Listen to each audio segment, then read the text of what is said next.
What is up, my guys? It's your boy Jabrak, back with another video. Today we're going to be talking about the dangers of premarital sex, and not just from the spiritual standpoint, but also from a hardware standpoint, looking at our bodies as machines and observing the biochemical consequences for our actions.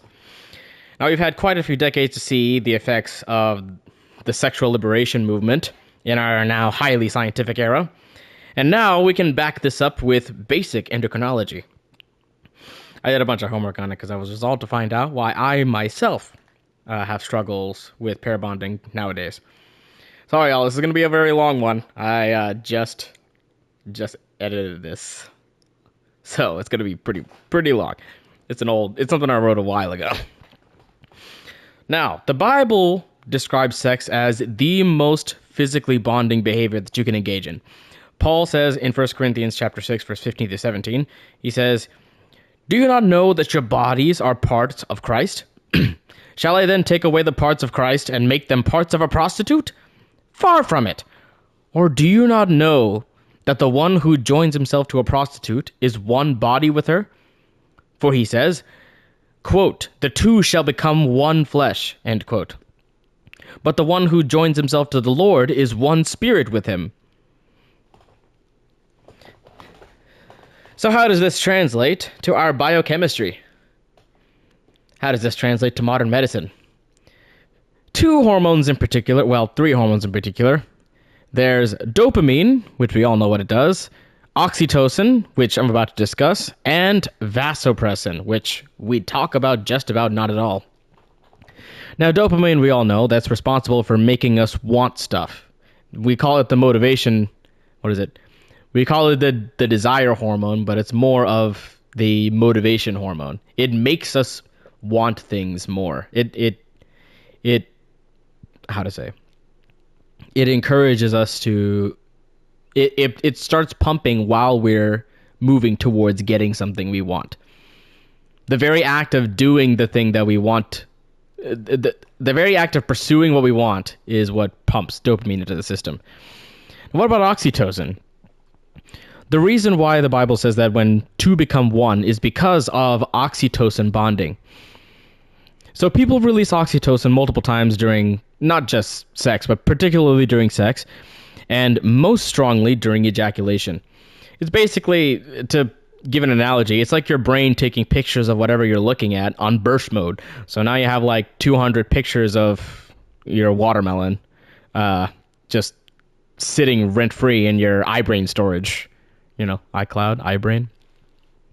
Now, women bond with oxytocin far more solidly than men do. And they release it, for example, during childbirth to increase the bonding they have with their child, which is why childbirth is, going through the natural birthing process is so significant. However, men bond primarily through vasopressin more firmly, which is why we say specifically that you shouldn't have sex before marriage. Now, we talked a little bit about oxytocin. Oxytocin is basically the bonding hormone. It's basically like the emotional or the hormonal glue of your relationship. Now, what is vasopressin? Vasopressin releases usually during extended periods of enduring stress with something. So now a lot of people misunderstand what that means. That doesn't mean that the source of your stress is what you bond to. Like, oh, your wife is being a pain in the butt and that makes you like her more. No, it's not how it works. Whatever you perceive as your support structure or your ally or the object of your protection during a struggle, you bond with vasopressin. So vasopressin pumps into the system when you're like, oh, I have to protect this thing, or oh, he's my ally, she's my ally. She's fighting with me against this struggle. We're in this together. That is vasopressin bonding. Now, this is why the Bible says that we should leave our father and mother and cling to our wife. Leaving your father and mother and clinging to your wife is the way of describing such a process from the perspective of an ancient Semitic shepherd. Now, what happens when you oxytocin bond to somebody? What happens when you oxytocin bond to somebody that says, "See ya, deuces," and leaves you behind? What happens is your oxytocin releases diminish with each new person you release it with, because you're training your body to deacclimate. So, or de un un you're training your body to not enjoy the oxytocin bond. To continuously break the oxytocin bond that you have with one object and apply it to another. Now, naturally, the process of rebonding yourself to something is not as powerful, because your brain is like, oh, I did this once and I lost everything. Now you want me to do it again? Now, I can't remember the exact statistics, but I'm pretty sure every single new partner that you release it with, it releases exponentially less oxytocin for each for each new person. So, like, I think the divorce rate increases, I think it's like 50% or 70%. Yeah, I think it is 50%. It's a 50% divorce rate on your second marriage, and I think it's even higher. I think it's like 70% for your third marriage, and then it increases slightly less, but all the way, pretty quickly. That jump from the first marriage to the second marriage is the biggest one. So, hold on. So, yeah, I could be wrong about that, but somebody could fact check me on that. Now, oxytocin bonding needs to be the strongest just after you're married, like the consummation, your wedding night, because the very second after you're married, you're going to be faced with heavy, instant spiritual warfare that comes against you right after your marriage. And in order to endure that, you're going to want every single advantage you can have in your pocket biochemically. Biochemically, you literally lose your ability to fall in love with your current partner with each past partner you have in the list. Now, this is why we have such a negative view towards women being promiscuous in our society, is because of this process with oxytocin. Because women react more strongly to oxytocin than men. Men react to vasopressin, which I'll get to in a second, but women react to oxytocin. And when our oxytocin receptors are fried, you start to have relational issues very, very quickly. And that's why it's such a common trope in men's mental health spaces that girlfriends or wives left and they tend to go back to their ex, or they cheat on you with their ex. That's how that behavior is manifesting. It's like through a persistent affection to that ex-boyfriend, ex-husband, or even like if they were widowed to that previous husband. We Christians we call this kind of previous pair bonding in the spiritual manner in ties. You're bound to each other, to each of those previous partners, but most strongly is for the dude who has that one girl who's been in the longest, the girl that stuck around the longest. And for the girl, it's usually the first guy that she was intimate with. Now, that being said, usually that's the reason why somebody ends up leaving a relationship or cheating, but that's a different topic. Now, that being said, premarital sex, even in the case where you do marry your first partner, is still an issue because of a much less discussed biochemical function, which is the order of operations of how hormones should pump through our system. So oxytocin bonding usually should be done after vasopressin bonding. Now, like we mentioned before, oxytocin bonding is the glue of your relationship, and vasopressin bonding happens when you face through struggles together. So, like, oxytocin bonding happens during sex. Vasopressin bonding happens during enduring struggles together. But vasopressin is what gets men attached to women, or men attached to things. It gives them the sense of loyalty. Men want loyalty out of relationships. Women want the emotional highs out of a relationship. Oxytocin gives that emotional high. Vasopressin gives the sense of loyalty and commitment. Vasopressin bonding allows the man to get attached to his wife first, since he's biochemically the most likely one to look outside of the marriage for sexual intimacy first. Because one, we have heavy pumping testosterone, and two, well, I'll get to the second point of the reason in a second.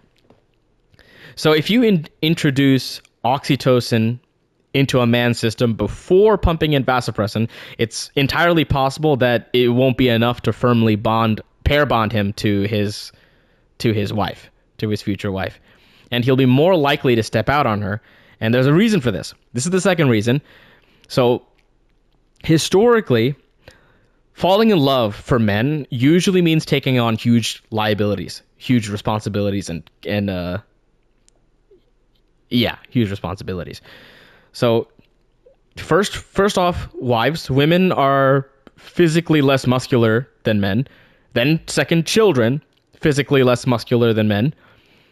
And so we take inventory of that as a cost to biological advantage in the environment. So we're now, we can't fight haphazardly anymore. We can't get hurt like we used to, because now there's a wife and kids who are waiting on us back at home. And if we're gone, they'll be defenseless. Vasopressin keeps us in that, vasopressin gives us that bond, that commitment to that person. But oxytocin gives us the emotional high, that emotional connection to that group. Now, oxytocin bonding without vasopressin is just the emotional state without the commitment.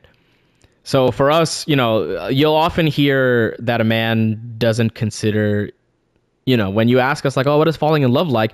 We don't describe it as a joyful realization, but a terrifying one.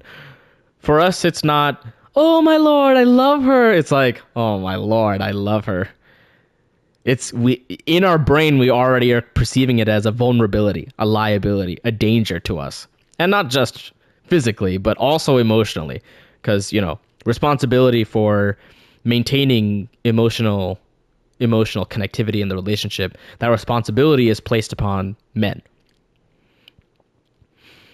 And for a good reason. It's because, our duty is to love our wives and to provide that emotional reaction for her. Emotional action. Reaction is, you get the point. So it's because of what men and women desire out of relationships. Men desire loyalty and commitment, and women desire the emotional connectivity. So another big issue with premarital sex is that let's say all of that is working out. Actually, let's say that you get this order of operations out of order. Let's say you get these things out of order, and now you guys are having some kind of bonding issues. Now, and then let's say that a man or woman does want to step out of the relationship. If you're not already married, if you don't have a marriage contract, you're legally off the hook from the consequences of your actions. Legally.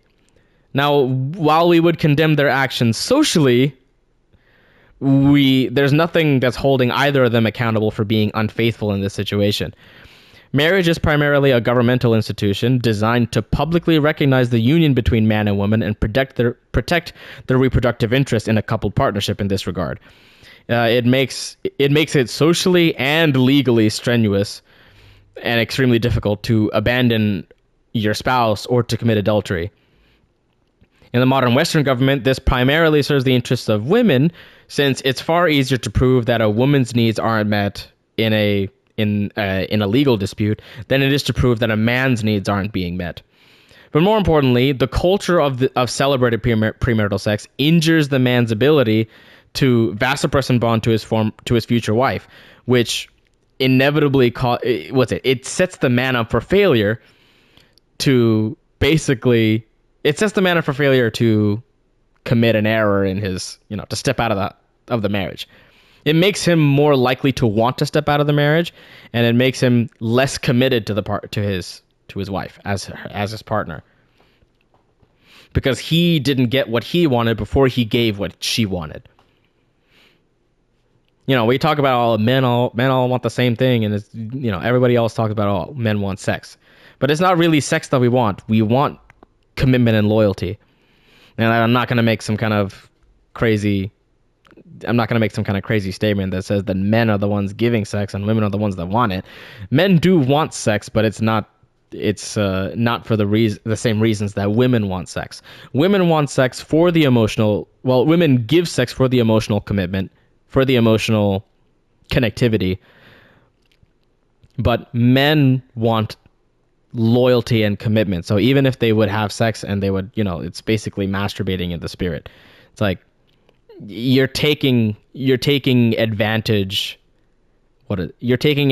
of another person fornicating with that person. So like what the natural man would call masturbation is also a form of fornication, just instead of fornicating with another person, you're fornicating with yourself. So it's like it all stems from the desire to adulterate the spirit by the things of the flesh. So like because marriage is a commitment of the spirit primarily.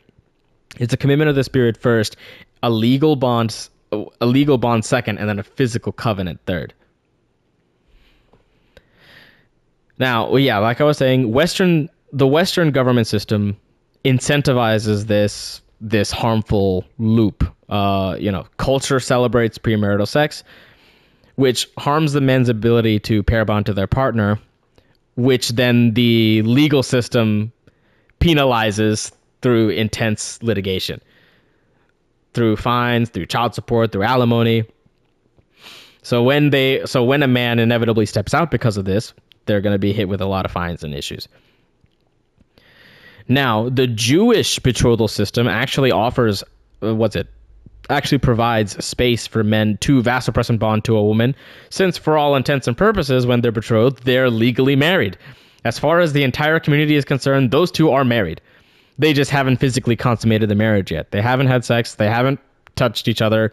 They haven't been intimate in any regard, so that they can learn how to be a married couple. They can learn how to be best friends, and they can learn how to be on each other's side. Did I say that right? Be on each other's side. I thought I said be on the other side, something like that. Anyway. The Jewish betrothal system offers a concession for this. So it's like the guy and the girl are married. They are never physically intimate, but they learn how to be emotionally intimate. They learn how to be husband and wife, best friends, ride or die. The man gets to see that this woman is committed to him. And the woman gets to see that this man is willing to protect and provide and emotionally connect with her. Now, this is precisely, literally, vasopressin bonding before introducing oxytocin in practical form. And since it's a given that this man and woman are each other's first partner, neither of them are going to have any issues with oxytocin bonding, because men also can have their oxytocin receptors fried if they're going through this system of, or if they're going through the cycle of burning through their oxytocin receptors with new partner. It's just also more likely that a man is going to go for a new partner if they don't get that first loyalty and commitment. So neither of them in this Jewish covenant, neither of them are going to have an issue oxytocin bonding to each other, because they're going to be each other's first partner anyway. So the wife will have no problems bonding to her husband alone, and the husband will have no issue bonding to his wife alone, because he'll have the commitment from her and she'll have the emotional connection from him. Now, this is talking from a fleshy hardware standpoint. So thinking of ourselves as machines, computers, like cars, that kind of stuff. Like we all have components to our body, and the components work in specific ways. So our endocrine system works in this way. So in this situation where in this perfect relationship, we're both experiencing positive feedback loops through ideal oxytocin release, and dopamine release, pumping into each other's biochemistry. Now, this is this is primarily when you get this sorted out. Usually, nowadays we call the betrothal period dating, which is the process of, getting to know each other without, getting to know each other without being physically intimate. The problem is this system, the current dating system we live in today, doesn't provide men or women any actual security. This is why I say that the legal commitment comes second. So the spiritual covenant is first, but the legal covenant has to be second. Because if the legal covenant is not sorted out before before the physical covenant, so before the getting to know each other phase, then you're going to have a similar situation of people going through oxytocin bonding, going through the getting to know each other phase, and they never, and then let's say they break up, then they have another issue. You train the body to expect failure. You train the body to get used to failure. It's not a conducive system. So anyway, TLDR, if you want to keep a man, you got to get him pumping vasopressin for you, show him commitment, show him loyalty. If you want to keep a woman, you got to get her pumping oxytocin for you. Premarital sex gets these hormones pumping in the wrong order and breaks apart your ability to pair bond with your partner. Thank you guys very much for watching. Please give this video a like and subscribe. And if you'd like to support the channel, please check out the links in my bio on my channel.